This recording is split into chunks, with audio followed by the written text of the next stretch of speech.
Buenos días.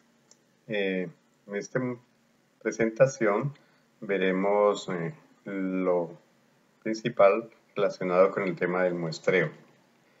Yo soy José Miguel Cubillos, profesor catedrático titular del ESAP, y en esta presentación inicialmente abordaremos lo que son unos conceptos básicos como población, censo y muestra. Entonces, la población se refiere al conjunto total de elementos acerca de los cuales vamos a hacer un estudio, ¿sí? Acerca de los cuales vamos a obtener información. Entonces, lo que los caracteriza es que tenemos un objetivo a investigar o a estudiar, entonces esa población se definirá de acuerdo con ese objetivo. Por ejemplo, si lo que vamos a estudiar es cuál es la percepción de los ciudadanos respecto al tema de la corrupción, entonces tendremos que ver a qué ciudadanos nos referimos, si es a los ciudadanos de Colombia, y en tal caso haber precisado el concepto de ciudadano, ¿sí? Si nos referimos solamente a las personas que votan, a los mayores de edad o a cualquier persona que esté interesada en los temas políticos, económicos, como la corrupción. O si nosotros lo que tenemos que medir es una intención de voto para saber qué es lo que quieren los habitantes de Bogotá respecto de su próximo alcalde, entonces la población se referirá no a los habitantes de Bogotá, no a los mayores de edad de Bogotá, sino simplemente a la población que está en el censo electoral y que votó en las pasadas elecciones y que tiene la intención de votar en las próximas. Cuando nosotros hacemos un estudio a todos los elementos de una población, entonces no hablamos de que hacemos muestreo, sino que lo que hemos hecho es un censo. Entonces, en el censo nosotros indagamos o tomamos información de todos los elementos de la población. Mientras que la muestra es cuando nosotros evaluamos simplemente un subconjunto propio de la población, ¿sí? Es decir, un subconjunto que es menor que esa población. Nosotros por algún motivo no alcanzamos a acceder a toda la población y entonces nosotros tomamos solo una muestra. Ese es el principio del muestreo. Otros conceptos que vamos a abordar aquí son elemento o unidad muestral. Cada uno de los orígenes de la información que componen nuestra muestra se llama elementos o unidades muestrales. Y el marco muestral es la enumeración exhaustiva de toda la población, o más precisamente de esa población a la cual podemos acceder a tomar información. Entonces, si nosotros queremos indagar algo acerca de todos los concejales del país, que son nuestra población objetivo, pero resulta que muchos de ellos no tenemos información. No tenemos cómo contactarlo, no sabemos su celular, no sabemos su número telefónico, no su correo electrónico. Entonces, esas personas, pues si bien están en la población, no hacen parte de nuestro marco muestral porque no podemos acceder a ellos para la información. Entonces, para ellos hay una limitante que se llama el alcance de la muestra. Entonces, son limitantes establecidas por el investigador o por las condiciones del medio que no permiten acceder a toda la población. Entonces, esas limitaciones en la investigación describen qué es el marco muestral. En este ejercicio planteo que ustedes analicen punto por punto para revisar si lo que hay aquí es muestra, es una población o es un marco muestral. Entonces, si se requiere estimar la intención de voto de los colombianos y se les seleccionan 2.500 personas de las 10 ciudades principales, entonces esa selección misma está indicando que no estoy accediendo a todos, Estoy tomando solo un subconjunto, es decir, una muestra. Una muestra que son solo 2.500 personas y también hay muestreo en cuanto a que no tomo de todas las ciudades, sino que lo hago de 10 ciudades principales.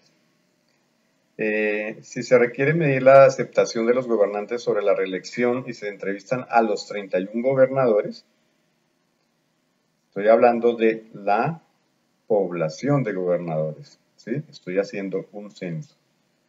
Si se requiere medir el conocimiento sobre competencias laborales de los gerentes del talento humano de las entidades del sector público y se dispone de un listado del 95% de ellos con datos de contacto completo, entonces me estoy refiriendo al marco muestral, ¿sí? El marco muestral, entonces solamente aquellos 95 que dado el alcance tengo información de contacto completo. Teniendo en cuenta que no se dispone de presupuesto para desplazamiento para detectar las necesidades de capacitación de los municipios en zonas de frontera, se hará una encuesta telefónicamente a quienes se desee contactar.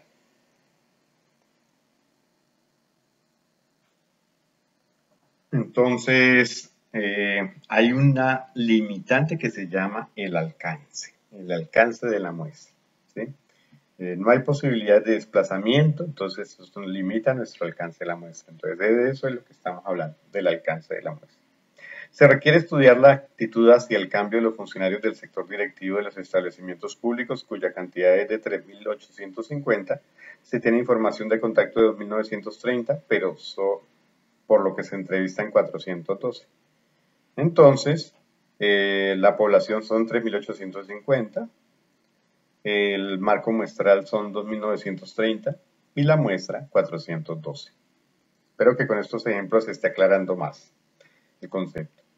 Veamos este último, se requiere estimar el número de posibles aspirantes al programa de tecnología en gestión contable en el municipio de Fusagasugá, que tiene 160.000 habitantes, de los cuales el 30% son jóvenes, el 42% de las personas ha terminado el bachillerato y el 8% tiene un título profesional. Entonces, aquí estamos hablando de una cantidad de informaciones. Hay 160.000 habitantes, pero se sabe que esos no son la población objetivo que pueda ser aspirante, ¿sí? Ni siquiera los jóvenes, porque si ellos tienen otra intencionalidad en la vida, no pretenden estudiar, o las personas que han terminado el bachillerato, es posible que algunos ya tengan el título profesional, entonces esos que ya tienen el título profesional muy seguramente no quieren hacer ya una nueva carrera, o tal vez sí. Entonces simplemente el hecho que haya información no quiere decir que se defina con una muestra, una población o marco muestra. Vamos con otros que son el alcance de la muestra, ya hemos hablado de él, que eran las limitaciones establecidas por el investigador, y vamos a parámetro y estimador. Parámetro es el valor de la variable calculada en la población, mientras que estimador o estadístico es el valor de la variable calculada sobre la muestra, como una estimación del parámetro. Es decir, el estimador o estadístico me sirve para estimar, ¿sí? Basado en esa muestra donde lo tomamos, cuánto podría valer el parámetro en la población. Entonces, parámetro si es la medida en la población, estimador estadístico si es la medida sobre la muestra. El estimador estadístico es para estimar el parámetro. Si nosotros entonces vamos a mirar que la población colombiana tiene una esperanza de vida promedio de 65 años, entonces eso lo estoy afirmando respecto de la población, por lo tanto es un parámetro. Si yo tomo una muestra de población y encuentro que esa población, de acuerdo a las tablas actuariales, tiene una esperanza de vida promedio de 70 años, pues ese es un estimador, no un parámetro. ¿Por qué? Porque es solo sobre una muestra. Otros dos conceptos son los de error aleatorio y error de muestreo. El error aleatorio o de muestreo o aleatorio de muestreo se diferencia de los resultados obtenidos, es la diferencia entre esos resultados obtenidos en la muestra y los que hubiéramos obtenido haciendo un censo. siguiendo desde luego idénticos procedimientos para obtenerlo. Entonces, ese error de muestreo o aleatorio de muestreo surge porque hicimos una muestra, ¿sí? Porque aplicamos el muestreo, es decir, porque trabajamos con parte de la población y no con toda la población. En realidad esa diferencia nunca se puede medir, porque si ya medimos todo, así ya hacemos el censo, pues ya no hay muestreo. Lo que tiene que hacer el investigador es tratar de que esta diferencia no sea muy grande, tratar de que no sobrepase determinado límite y a menor error muestral, el resultado pues resulta ser más preciso. El error sistemático es todo aquel error que es ajeno al muestreo, no muestral, ¿sí? Se trata de errores que no tienen que ver con el hecho de seleccionar una muestra. Puede ser consecuencia, por ejemplo, de la naturaleza del diseño del estudio y de las imperfecciones en su ejecución. Este tipo de error tampoco puede ser medido y debe evitarse al máximo. Entonces, este ejemplo, tenemos que ver primero si estamos hablando de un estimador o de un parámetro. El promedio de escolaridad de los colombianos mayores de edad. Estoy hablando de los colombianos mayores de edad, es decir, de toda la población, por lo tanto es un parámetro. De 300 comerciantes entrevistados, de 300 nomás entrevistados, el 25% está interesado en aprender sobre contratación pública. Por lo tanto, como son los entrevistados, estamos hablando de un estimador. Se determinó en una investigación que la edad promedio de ingreso a la carrera administrativa es de 29 años. Los datos se tomaron a partir del registro del Departamento Administrativo de la Función Pública, donde se consignan todos los inscritos en el sistema de carrera. Aquí, como se dice que son todos los inscritos en el registro del sistema de carrera, que están allá en Función Pública, pues estoy hablando de la población. Un auditor encontró deficiencias significativas en el 30% de los procesos contractuales evaluados. Sin embargo, el jefe de contratación reconoce a partir del control de calidad que se hace a todos los procesos, que el 45% de los procesos tienen problemas a mejorar. Entonces, lo que el auditor encontró es un estimador. ¿Por qué? Porque el auditor trabaja sobre muestras. Entonces, por eso dice ahí los procesos evaluados.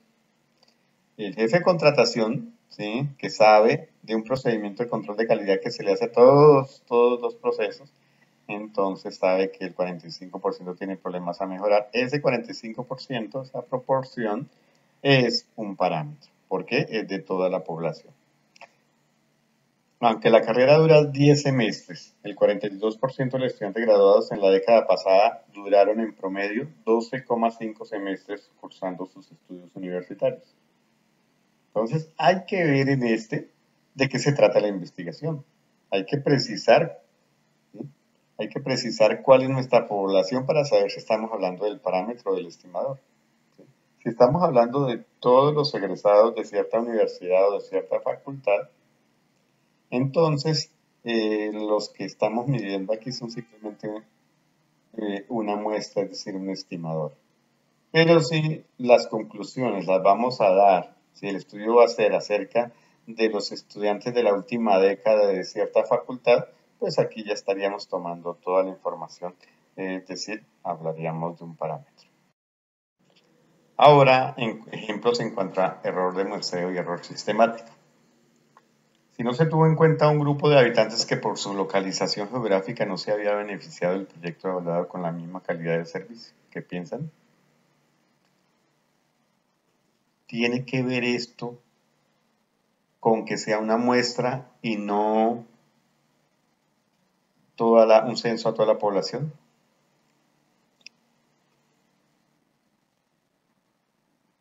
Eso daría la respuesta. Algunas preguntas de la encuesta eran confusas.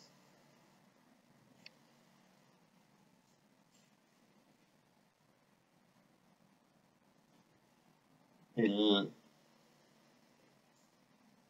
efecto no es porque es una muestra, sino solamente es por el procedimiento, la técnica. Entonces, aquí se considera que el error es sistemático. Los encuestados no entendían que se trataba de tener la reelección como posibilidad democrática, sino que se preguntaba sobre su intención de reelegir al actual presidente. Entonces, esto se presentó hace unos años en el país y desde luego era una pregunta mal calculada, mal hecha o afectada por externalidades. Por lo tanto, el error es sistemático. A pesar de haber seleccionado una muestra de forma aleatoria, justo coincidió que todos los alcaldes sancionados fueron seleccionados. Este error de muestreo. Se hizo la muestra por haber hecho una muestra aleatoria y por ser aleatoria ocurrió eso. Puede ocurrir que salga tanto sancionados como no sancionados, pero aquí justo sucedió que los alcaldes seleccionados en la muestra fueron los sancionados. Entonces ese error de muestra. El día seleccionado para aplicar la muestra coincidió con la más dura caída de la bolsa de valores del mundo. Por tal razón, muchos manifestaron su intención de disminuir el consumo personal. Entonces se quería evaluar sobre el consumo personal y la intención de aumentar, o sea, de la propensión marginal al consumo. Ocurrió un hecho externo que no tenía que ver con el muestreo. Por lo tanto, es error sistemático. La encuesta se aplicó a los estudiantes que pasaron por el centro de bienestar entre las 4 y las 6 p.m. ¿Sí? Error de muestreo. La encuesta de opinión a la población indígena se hizo vía internet. ¿Qué piensan de ese? Se los dejo para su reflexión. Pues las ventajas del muestreo. ¿Para qué se hace muestreo? Pues lo primero es para reducir costos. Por lo general no tenemos los suficientes recursos para hacer un censo. Por lo tanto, hay que remitirnos a hacer muestreo. La reducción de tiempo y obtención de la información. Entonces puede ser que si mientras hacemos un estudio ya no sea útil la información. Entonces, hacer un censo nos tomaría mucho tiempo, por ejemplo, para determinar las necesidades y elaborar un plan de gobierno, un plan de desarrollo. Mientras se hace un censo pueden pasar meses y entonces llega el momento en que cuando están los resultados ya debiera estar hace rato el proceso, el plan de desarrollo o el plan de gobierno en ejecución. La reducción del error no muestral. Entonces, cuando hacemos muestras, manejamos unos volúmenes, vale la redundancia, más manipulables, más manejables, que podemos controlar con toda seguridad. Y entonces se garantiza que todos, por ejemplo, van a llenar los cuestionarios de la misma forma, con homogeneidad, que los investigadores van a cometer menos errores porque lo estamos controlando, y que en la codificación puede haber más unidad. Y el otro es la cuestionable rentabilidad del censo. ¿Para qué gastamos tanto en un censo si podemos sacar la información con una muestra? El inconveniente de hacer muestreo pues es el error muestral inherente a la propia muestra. Es decir, el error de muestreo que se genera por no tomar toda la población, sino solamente una. Estas son unas justificaciones de por qué se siguen otras vías diferentes al muestreo riguroso. Entonces, por comodidad, se le ahorra tiempo a la investigadora realizar una búsqueda exhaustiva de la literatura específica para encontrar la expresión de cálculo del tamaño más adecuada. No en todos los libros encontramos la expresión. Si ustedes buscan 10 libros de estadística, les aseguro que por mucho en 2 encuentran la fórmula y explicación adicional, además de cómo aplicar la fórmula del muestreo. De eso vuelve y insiste el punto 3, falta de insistencia en la literatura. Conformidad, pues al no utilizar la expresión más idónea, es decir, hacer una muestra, digamos, elegir un tamaño por conveniencia, pues a veces para los investigadores puede considerarse como un pequeño pecado que lo asumen colectivamente. Hábito, pues circulan algunos tamaños concretos por la literatura y uso compartido para investigadores, como tablas de tamaños de muestras, de tal forma que se acude también a la voz de la experiencia en el sentido de que parece ser esta que fundamenta suficientemente la decisión sobre el tamaño de la muestra y no requiere discusión o replanteamiento. Es decir, un científico lo dice, este es el tamaño que he utilizado, pues otros siguen el ejemplo y utilizan ese mismo tamaño. Otro ejemplo, supongamos que vamos a estudiar la población de una etnia en la Amazonía, en el Baupés Medio, una etnia que se encuentra en vía de extinción y de la cual quedan 25 indígenas solamente. Entonces, como son solo 25, ¿considerarían ustedes que mejor hacemos el censo? Si lo que vamos a estudiar es, por ejemplo, la lengua.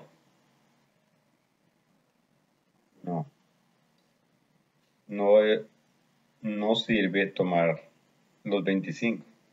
¿Por qué? Solamente hay una persona en la comunidad que está autorizada por la comunidad, porque es el sabedor, porque es el único que está autorizado y la persona que se considera que tiene el saber ancestral más depurado. Para el investigador, eso en el caso de la lingüística, se le considera un informante de lengua al payé o el abuelo más mayor, ¿sí? Por lo general, él es el líder, ese payé o chamán que tiene el mejor saber ancestral, es la mejor fuente y es la única. Y es un procedimiento riguroso. Recurrir a otros de la población no va a brindar la misma calidad de información, ni siquiera les va a brindar información porque no le van a dar información porque no están autorizados. Entonces, para hacer el muestreo lo que debemos es, recapitulando, primero ir al objetivo. ¿Qué es lo que vamos a lograr con la encuesta o el estudio? Entonces, a partir de eso podemos definir la población objeto de estudio. Tenida la población, verificamos a ver si podemos acceder a todos y encontramos el marco muestral. Con el marco muestral seguiremos un procedimiento de selección de la muestra y habiendo establecido un tamaño de la muestra obtenemos una muestra. Entonces vamos a hablar de los diferentes tipos de muestreo ahora. Tenemos nosotros muestreos probabilísticos o estadísticos y muestreos no estadísticos. Entonces los muestreos probabilísticos o estadísticos son aquellos en los cuales juega la aleatoriedad en el momento de la selección de la muestra. Y además se utilizan los métodos de la probabilidad para decidir, para concluir acerca de esa información que obtenemos con la muestra. Son esas dos condiciones.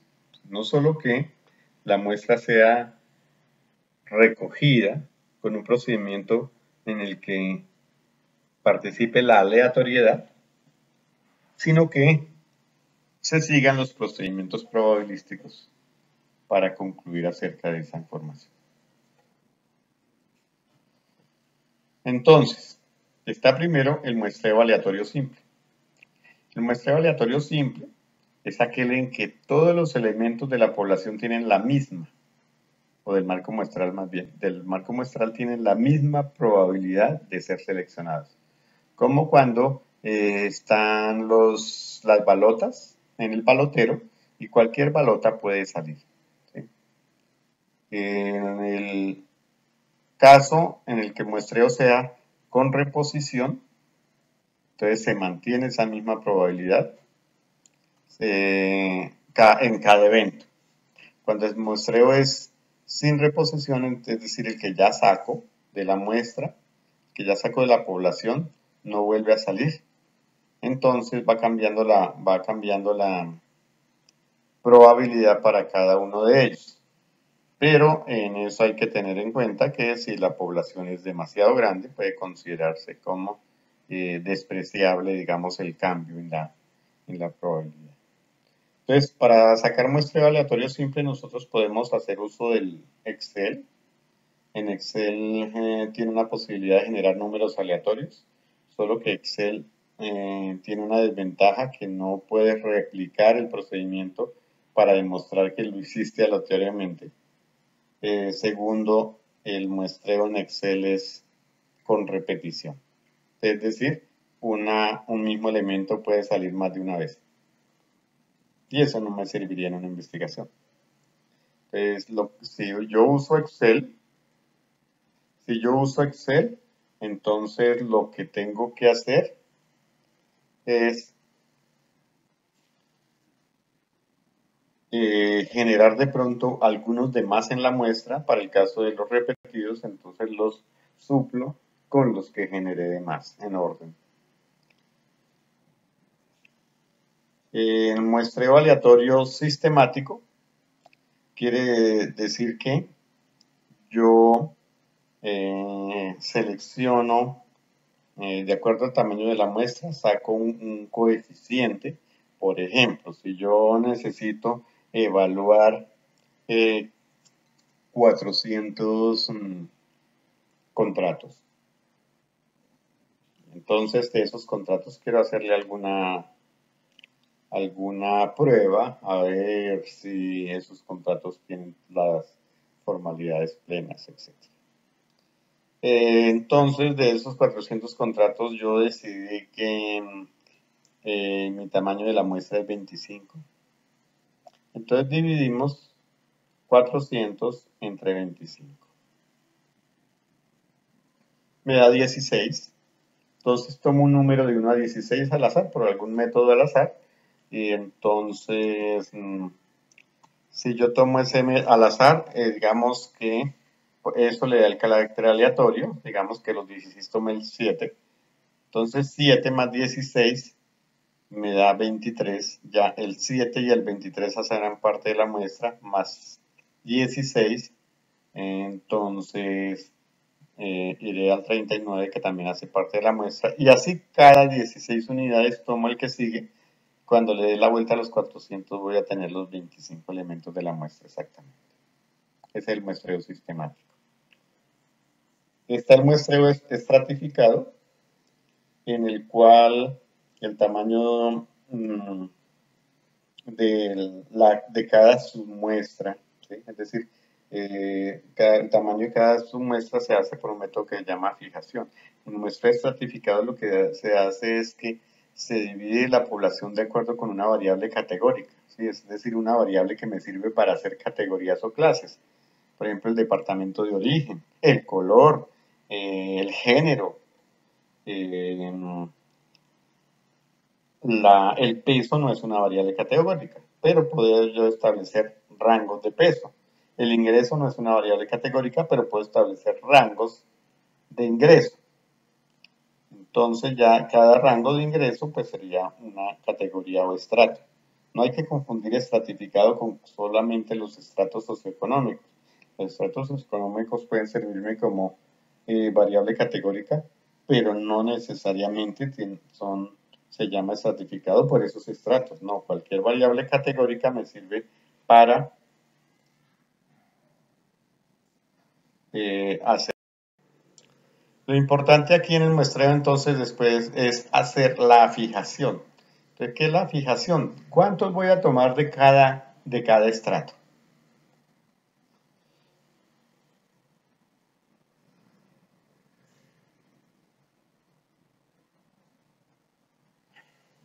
Entonces, primero vamos con la fijación simple. La fijación simple consiste en el reparto en partes iguales de la muestra, es decir, si yo tengo, como en este caso, una población de 10.500 individuos y voy a tomar una muestra de 2.500, pues yo divido 2.500 entre los tres estratos y ese 2.500 entre los tres será el tamaño de la muestra tanto para uno como para los otros. El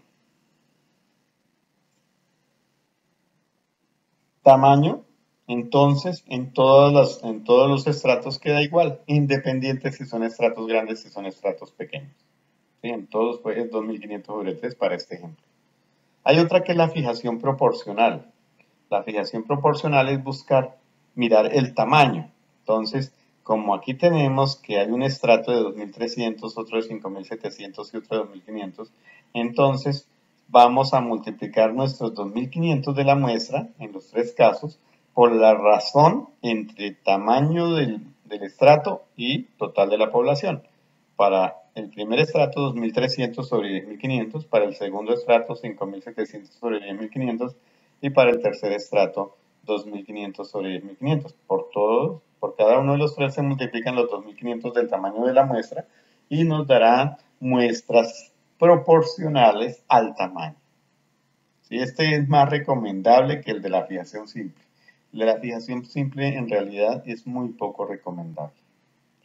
Pero el más recomendable de todos es el de la fijación óptima. La fijación óptima se trata de hacer un reparto de la muestra en los estratos dependiendo del tamaño y la varianza de cada uno de los mismos. Entonces ya no entra solo a jugar el tamaño, sino que también la variabilidad de los datos. Entonces, cuando los datos están más dispersos, hay que buscar una muestra más grande.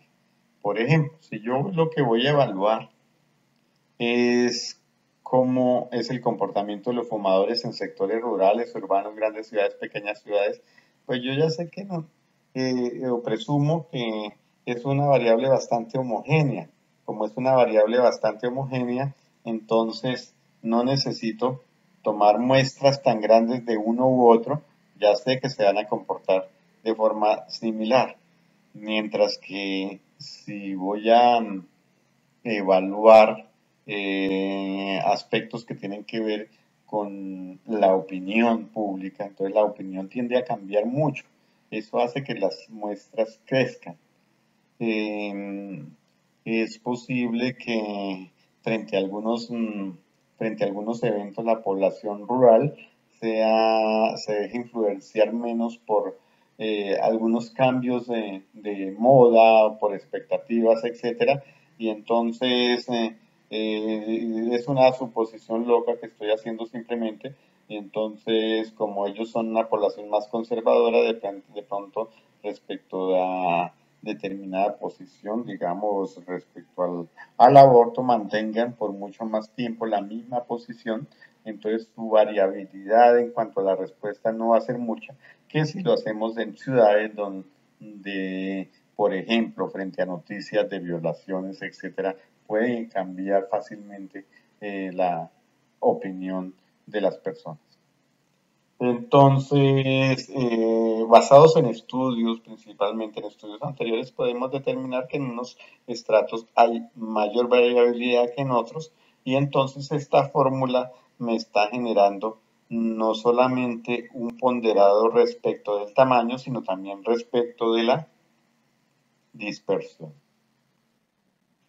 Mi experiencia en el campo de la auditoría. En auditoría entra a jugar el riesgo de que haya un evento fraudulento, entonces se intercambia esta variable de variación por la variable de riesgo. Entonces, esa fijación se optimiza no de acuerdo a la variabilidad, sino de acuerdo al riesgo.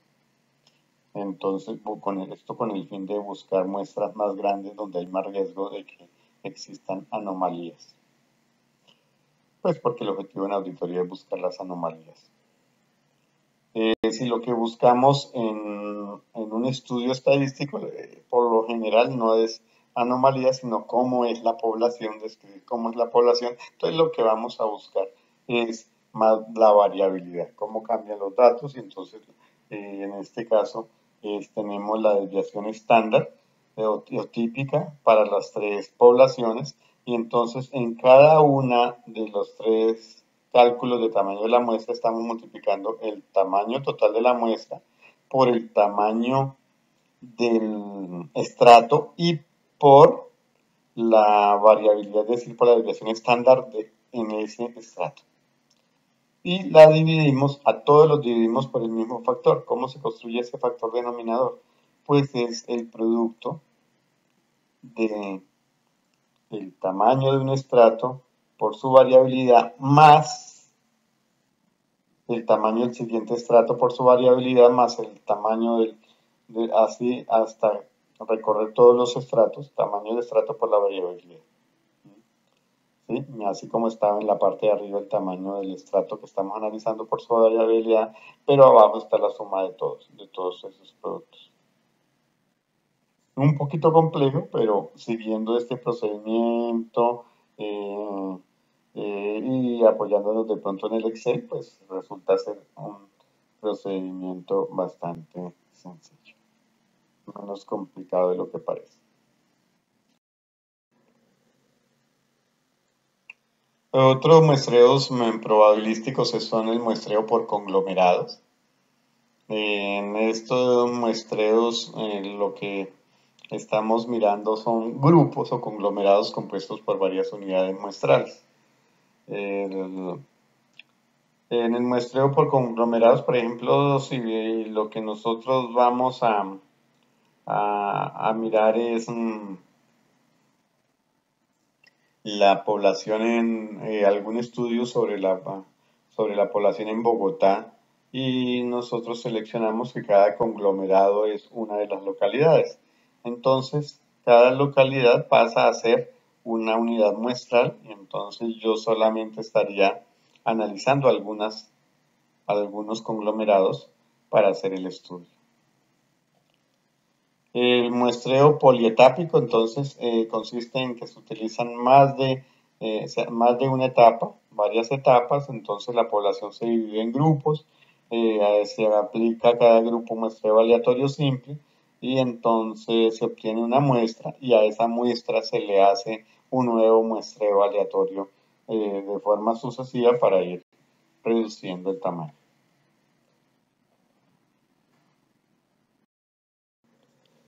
Un último muestreo aleatorio es el de muestreo por ruta aleatoria. Entonces, por necesidad, este muestreo es originado principalmente en la parte agrícola para evaluar la producción de cosechas.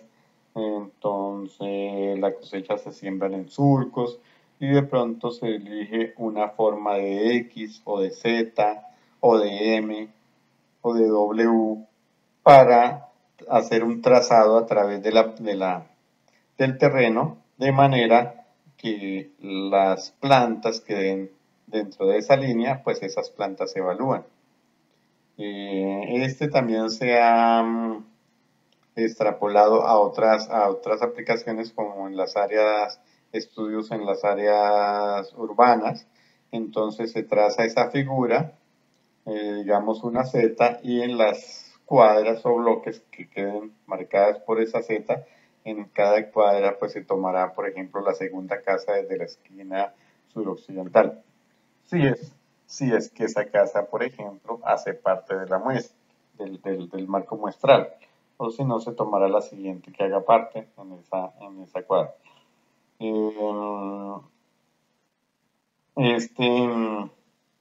Este muestreo por ruta aleatoria no se recomienda mucho tomar la X, porque la X hay una tendencia a tomar muchos del centro. Entonces, de pronto, eso hace que no sea tan probabilístico.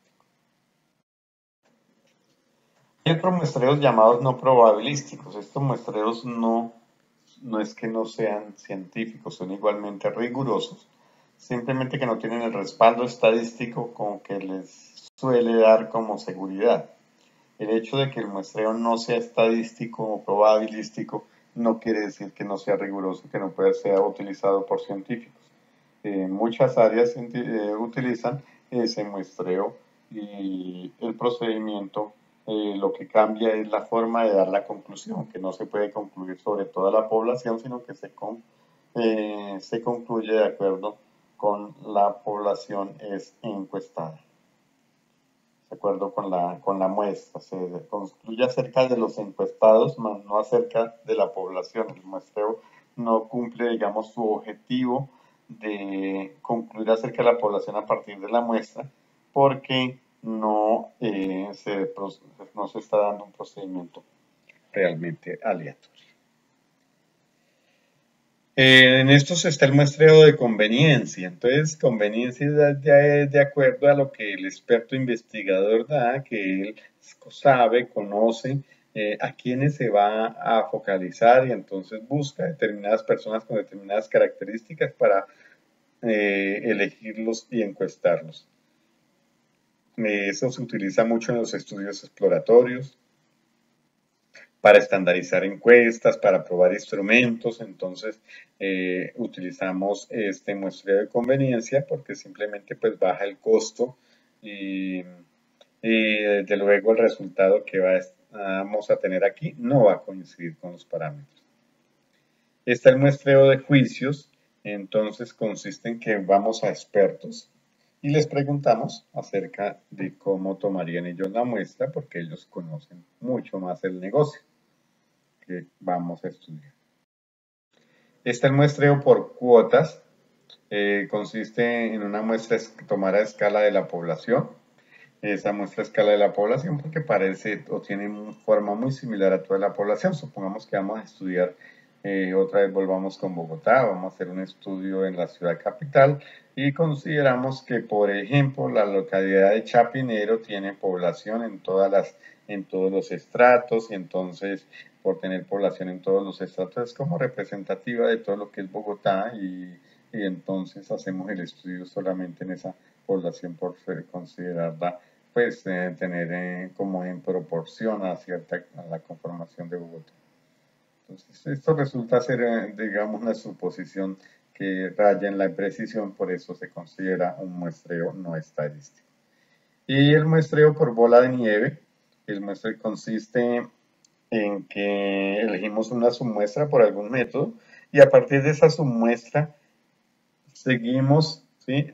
Se le pregunta a los componentes de esa submuestra quién otra persona cumple las condiciones por las cuales lo estamos evaluando y seguimos a encuestar a esos. Por ejemplo, cuando vamos a estudiar minorías como la población LGTB, no es fácil precisar cuáles son las personas que hacen parte de ese grupo poblacional. Entonces, si nosotros ubicamos a algunos de ellos, los entrevistamos, los hacemos parte de la submuestra y les preguntamos, ¿ustedes conocen a otra persona? Porque ellos sí están en ese medio, entonces que tenga estas características. Entonces ellos nos referirán con otras personas y vamos con ellos y les preguntamos, le aplicamos la entrevista. Vamos a este ejercicio entonces a ver cuál tipo de muestreo elegiría. Si se requiere investigar sobre la ocupación del tiempo libre de los funcionarios del ESAP y se sabe que hay distintos niveles y diferentes dependencias. Se quiere verificar si los niveles asistenciales son los que mejor utilizan el tiempo libre. Entonces, como se quiere comparar los niveles, si hay diferentes niveles, pues lógico que esos niveles pues son nuestra variable categórica ideal para hacer un muestreo aleatorio estratificado. Si se requiere indagar las necesidades de capacitación de los funcionarios municipales del país, podría ser importante estratificar, por ejemplo, de acuerdo a la categoría de municipio, considerando que si son necesidades de capacitación, pues los municipios de mayor categoría tienen diferentes necesidades de capacitación que los de menor categoría. Si se requiere estudiar la posibilidad de adicción al cigarrillo en los funcionarios municipales de Colombia, pues yo creo que funcionaría un simple muestreo aleatorio simple, bajo la suposición de que es un comportamiento de una variable bastante, digamos, similar, ¿sí?, entre un grupo poblacional y otro. Además, si hay evidencia de que eso no sea así, pues se cambia por otro, que por ejemplo como un muestreo, por ejemplo, estratificado o muestreo por conglomerados. Se va a estudiar la preferencia por los programas académicos de la SAP dependiendo del departamento. Ese dependiendo del departamento ya me está indicando que tengo que hacerlo de acuerdo con ciertas áreas y puede ser que sea lo óptimo hacerlo por conglomerados. Si se requiere estudiar comparativamente con el interior del país, el desarrollo institucional de los municipios de frontera, entonces hay que ver cuáles son los municipios de frontera. Sí, no solo son los que están en el borde del país, ¿sí? En límite físico, ¿sí? Con otros países, sino que son aquellos que tienen gran actividad económica y, digamos, internacional, ¿sí? Con otros, de intercambio con otros países. Bajo ese criterio, Bogotá, por tener aeropuerto internacional y tener tanto flujo migratorio permanente diario, funciona como un municipio de frontera, así no tenga límite físico con ningún eh, otro país. Si se requiere evaluar el área de ocupación actual de los administradores públicos de los graduados en los últimos 5 años, simplemente podría ser un muestreo aleatorio simple o un muestreo sistemático. El muestreo por internet es otra forma de aplicar muestreo, y lo que se tiene que tener cuidado es en la forma de concluir, porque la población que se puede encuestar por aquí, pues si bien se puede acceder rápidamente, recoger pronto unos resultados de una encuesta, buena parte de la población carece de ordenadores, de acceso a internet, ¿sí? A pesar de la masificación del internet que se ha presentado, en especial con los dispositivos móviles, puede resultar que mucha población clave no tenga el acceso a internet.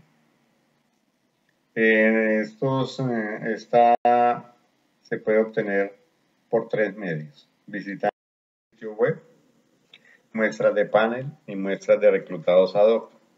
Entonces, los visitantes de un sitio web son la población que llega a un sitio, página web, y accede a esa información.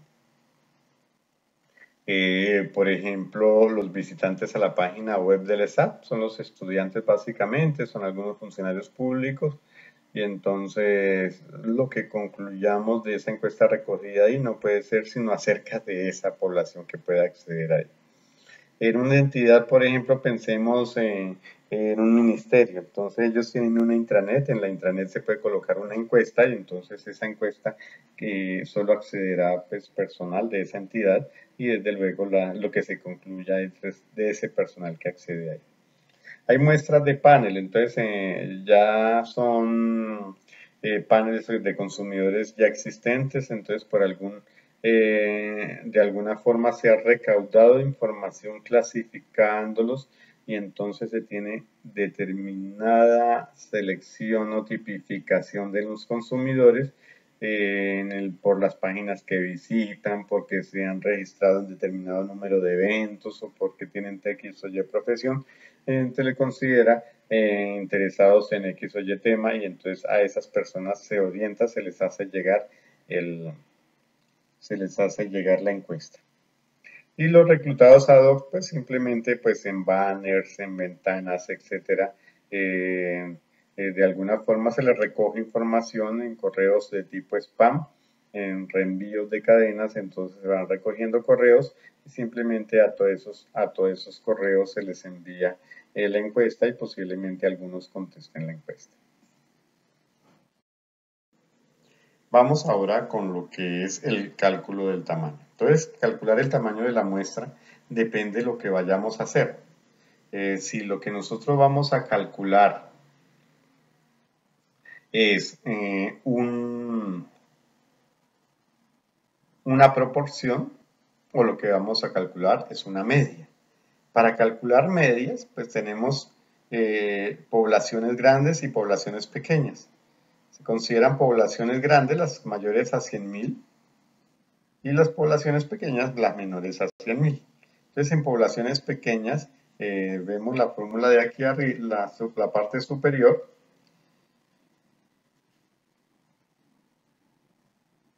En estas poblaciones ven ustedes que hace parte de la fórmula el n, el tamaño de la población, simplemente. Mientras que en la fórmula de la parte parte inferior no se encuentra el N. No tiene que ver el tamaño de la población, si es 100.000, 1 o 300.000 o 1.000.000 la población, el tamaño de la muestra será igual. Y solo va a depender de un Z, que es un porcentaje de fiabilidad y tiene que ver con el valor estandarizado del Z, de cuánto me desvío, ¿sí? De cuánto se desvía de la media, es decir, considerando que de acuerdo a la distribución normal entre determinadas separaciones de la media, encontramos determinada cantidad de la población si se distribuye normalmente. Está el valor E, que es el valor máximo permitido para la media muestral. Entonces, ese error máximo permitido lo decide el investigador, cuánto está dispuesto a aceptar. Ese cuadrado, que es, en este caso está el sigma cuadrado, que se refiere a un valor para la población, o ese cuadrado para la muestra, pero cuando no tenemos el valor de la población, de la desviación para la población, pues utilizamos el valor de la desvarianza de la muestra. Y N es el tamaño de la población. Entonces, ¿cuándo vamos a calcular medias y cuándo vamos a calcular proporciones? Por ejemplo, si lo que yo voy a hacer un estudio del salario promedio de la población colombiana, pues esa es una media. O de la estatura promedio, ¿sí? O de la esperanza de vida. Pero si lo que yo quiero mirar es la intención de voto, pues voy a hablar de proporciones. El 20% quiere votar por fulano, el 30% por Perencejo, etcétera, ¿cierto? Entonces son proporciones.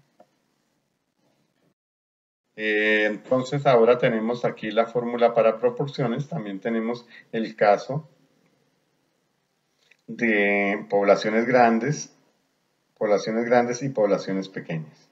En poblaciones pequeñas está el N. Aquí aparece un dato que es P y Q. P es la posibilidad de que el porcentaje de veces que se supone que ocurre un fenómeno en la población, y Q es el complemento, o sea, de que no ocurre.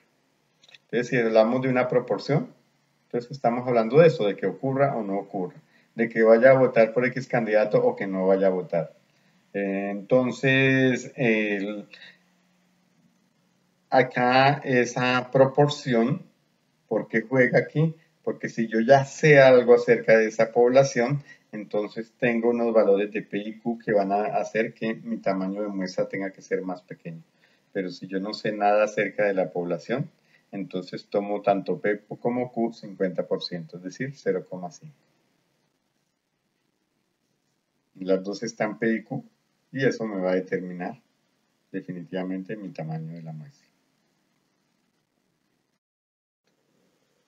Otra opción es buscar en las últimas las últimas páginas de los libros de estadística, y entonces en ellas encontraremos tamaño de la población y tamaño de la muestra de acuerdo al margen de error tolerado. Aquí está una para un margen para un intervalo de confianza del 95%, pero entonces hablan para tablas para 99%, 97%, etc. Y lo otro es recurrir a algunos aplicativos. Este aplicativo se encuentra en internet, que se llama Consulta Mitofsky. Uno lo puede buscar por ese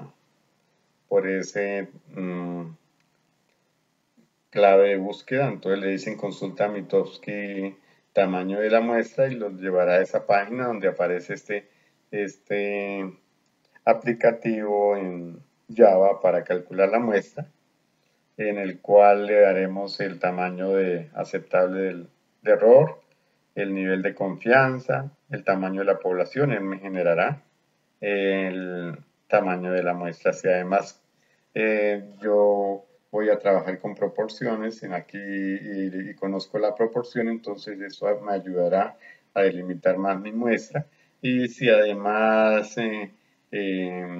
considero que no todo el mundo me va a contestar la encuesta, sino que la tasa de encuesta de respuesta va a ser inferior al 100%, entonces yo tengo que tomar muestras más grandes, o si el efecto de diseño de la muestra puede estar afectando y tengo información sobre ello, entonces también voy a colocar efectos de diseño. Muchas gracias, esa es toda la presentación.